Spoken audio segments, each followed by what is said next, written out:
sambung lagi pembelajaran kita untuk matematik tingkatan 5 dalam bab yang ke-6 iaitu nisbah dan graf fungsi trigonometri.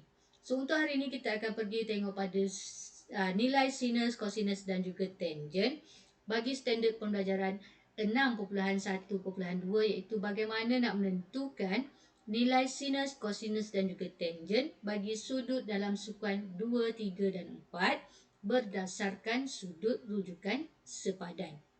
Okey, bercakap tentang sudut rujukan sepadan, kita dah pun belajar dalam pembelajaran lepas. Okey, bagaimana kita nak menentukan sudut rujukan sepadan untuk keempat-empat sukuan. Okey, so untuk sukuan pertama kita ada alfa sama dengan theta, di mana alfa itu adalah sudut rujukan sepadan. Untuk sukuan kedua, alfa sama dengan 180 tolak theta. Untuk sukuan ketiga, alfa sama dengan theta tolak 180. Dan untuk sukuan yang keempat, 360 tolak theta. Okay? So, dalam pembelajaran lepas, kita dah pun juga melihat apa hubungan antara fungsi sinus, kosinus dan juga tangent dalam sudut dalam sukuan 2, 3 dan 4. Okay? Dengan sudut rujukan sepadan. Di mana kita ada keempat-empat sukuan. Sukuan yang pertama, semua fungsi bernilai positif. Sin, cos, tangent positif. Untuk sukuan yang kedua, hanya sin sahaja yang positif. Cos dan tangent negatif. Untuk sukuan yang ketiga, hanya tangent sahaja yang positif dan sin dan cos itu negatif. Untuk sukuan yang keempat, hanya cos yang positif. Sin dan tangent adalah negatif. Okey, so bagaimana kita nak hafal? SSTK ataupun saya suka tengok kartun. So ini kita akan gunakan bersama-sama dengan bagaimana menentukan sudut rujukan sepadan itu untuk pembelajaran hari ini. Okey. So yang pertama ialah kita tengok contoh bagaimana kita nak menyatakan hubungan fungsi trigonometri dengan sudut rujukan sepadan dan seterusnya kita terus cari nilai. Okey, saya tunjukkan bagaimana nak mencari nilai. Okey, yang pertama kita ada sin 295 darjah. Okey, so sin 295 darjah ini, first kali kita kena tentukan 295 darjah ini berada dalam sukuan berapa. Okey, so kita tahu 295 lebih besar daripada 270 dan kurang daripada 360. Maksudnya dia berada dalam sukuan yang keempat. Okey, yang kedua kita tengok fungsi sinus dia. Fungsi yang diberi di sini ialah sinus. Sinus dalam sukuan keempat kita tahu adalah negatif.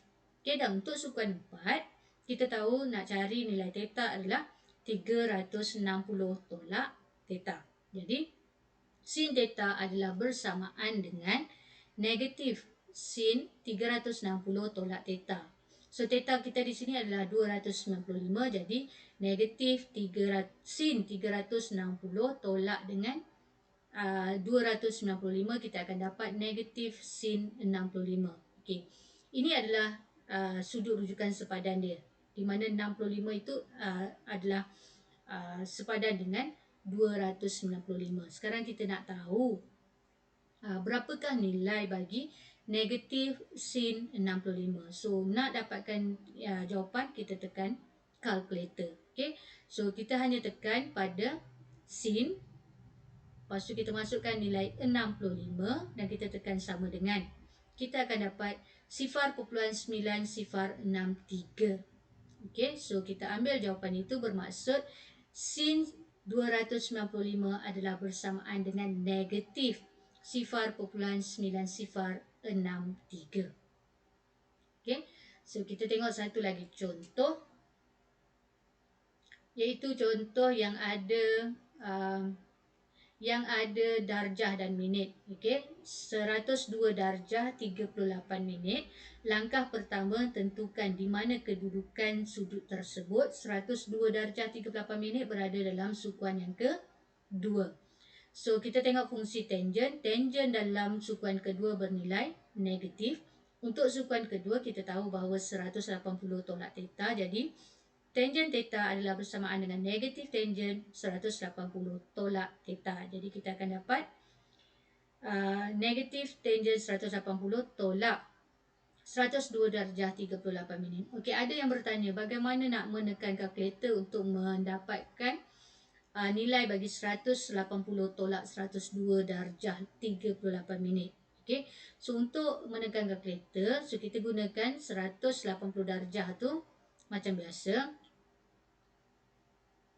180 darjah tolak simbol yang dekat atas tu kita akan gunakan 102. Lepas tu kita gunakan macam simbol koma yang banyak tu. Okey.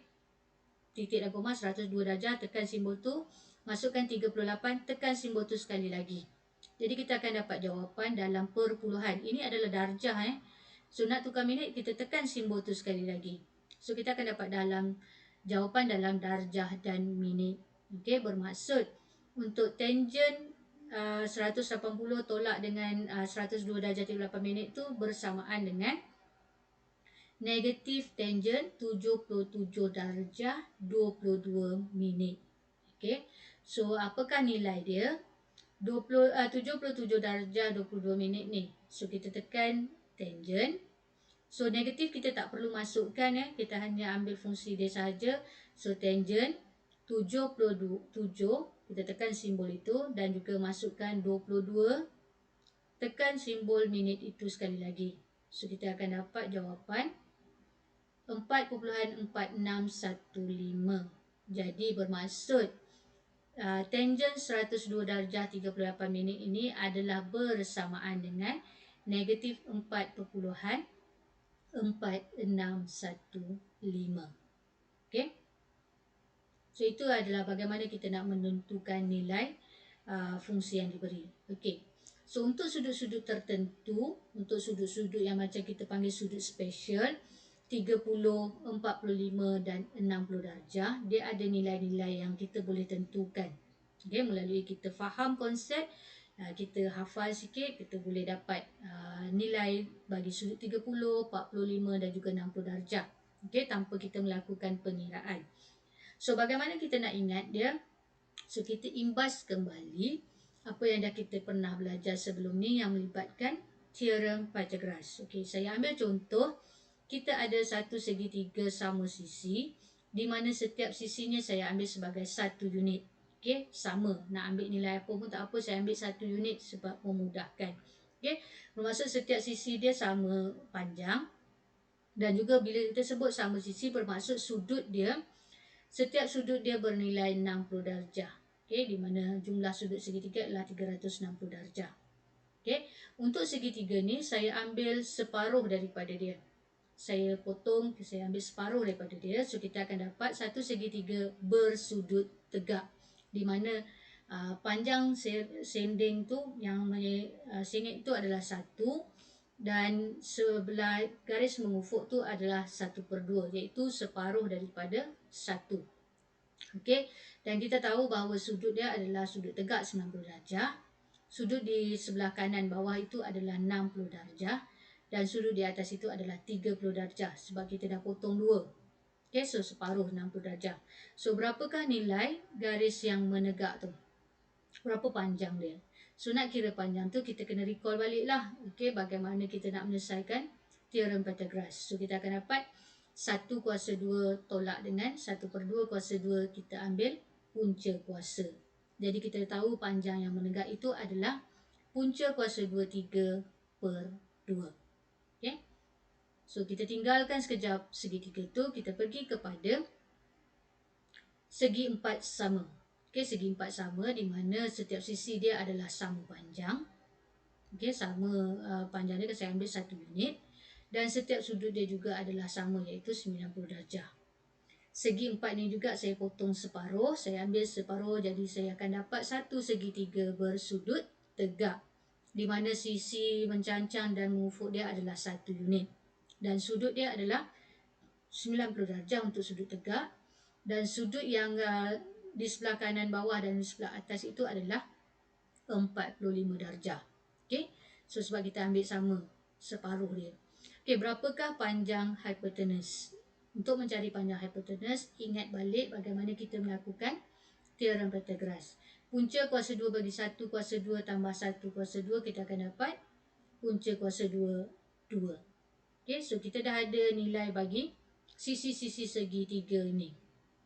So apa kaitannya dengan apa kaitannya dengan sudut 30, 45 dan juga 60 darjah. So kita tengok satu persatu.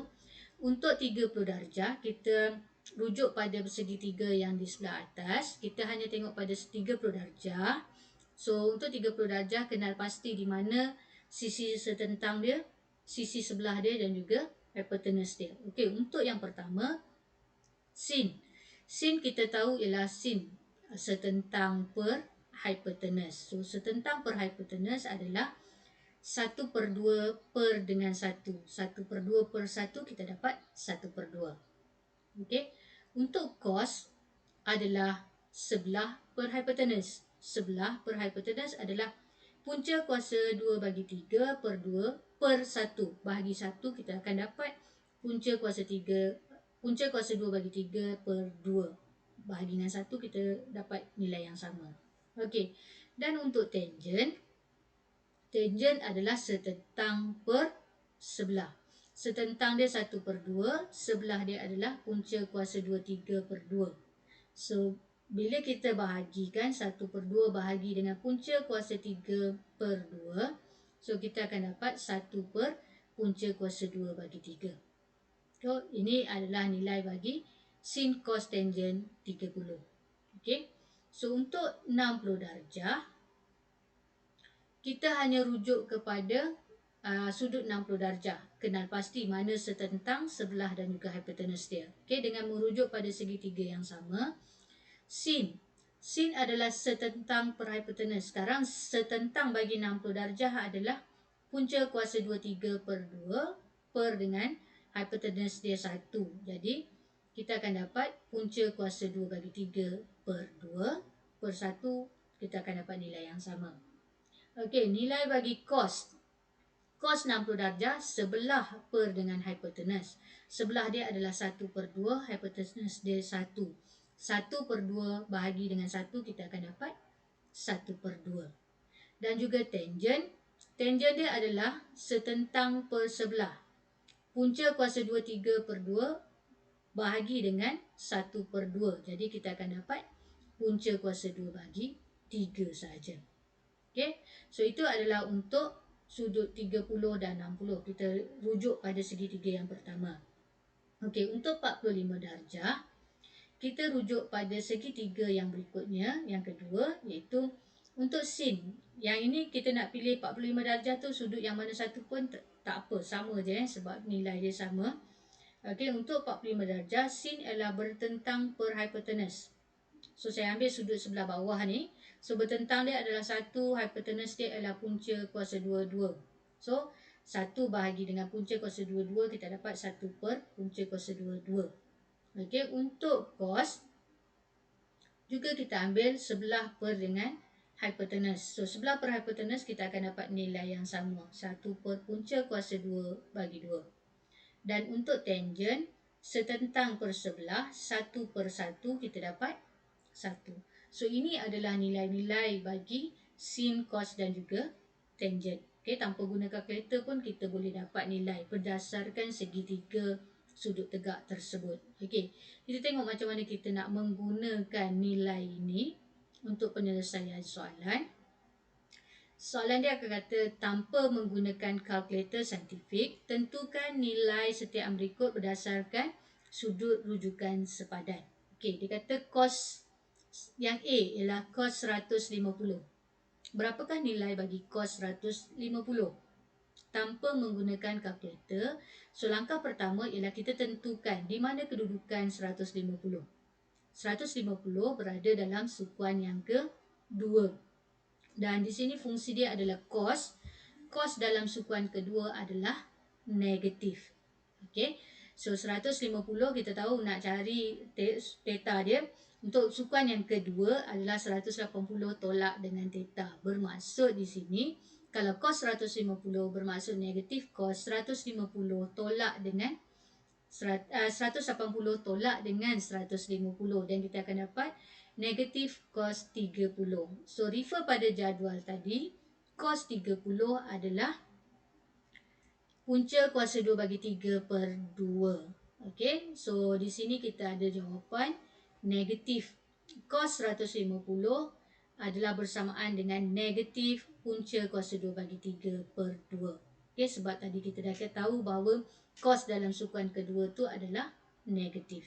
Okay, so ini adalah gunanya jika dia kata tidak boleh menggunakan kalkulator. Okay, kita tengok yang kedua B. Tangent 225. 225 ini berada dalam sukuan yang ketiga. Okay. Tangent untuk sukuan ketiga adalah positif. So, kita tahu sukuan ketiga adalah theta tolak 180. Bermaksud untuk tangent theta ni kita akan dapat 225 tolak 180, kita dapat tangent 45 darjah. So, rujuk pada jadual, tangent 45 darjah adalah 1. Dan tadi kita dah tahu bahawa tangent dalam sukuan ketiga ni adalah positif. Jadi, tangent 225 adalah bersamaan dengan positif 1. Okey. Dan yang terakhir, untuk sin 300. Sin 300, first kali kita tentukan kedudukan dia. Sin 300, 300 itu berada dalam sukuan yang keempat. Dan untuk fungsi sinus dalam sukuan keempat adalah negatif. Sukuan keempat 360 tolak theta. So 360 tolak theta, negatif sin 360 tolak 300. Jadi kita akan dapat negatif sin 60. Rujuk pada jadual, sin 60 adalah punca kuasa 2 bagi 3 per 2. Okey, jadi di sini kita ada sin 300 bersamaan dengan negatif sin punca kuasa 2 bagi 3 per 2. Okey, itu adalah bagaimana kita nak menentukan nilai sinus, kosinus dan juga tangent berdasarkan sudut rujukan sepadan. Okey, so untuk kali ini kita berhenti setakat ini. Kita akan sambung lagi berkenaan sinus, kosinus dan juga tangent dalam video yang akan datang.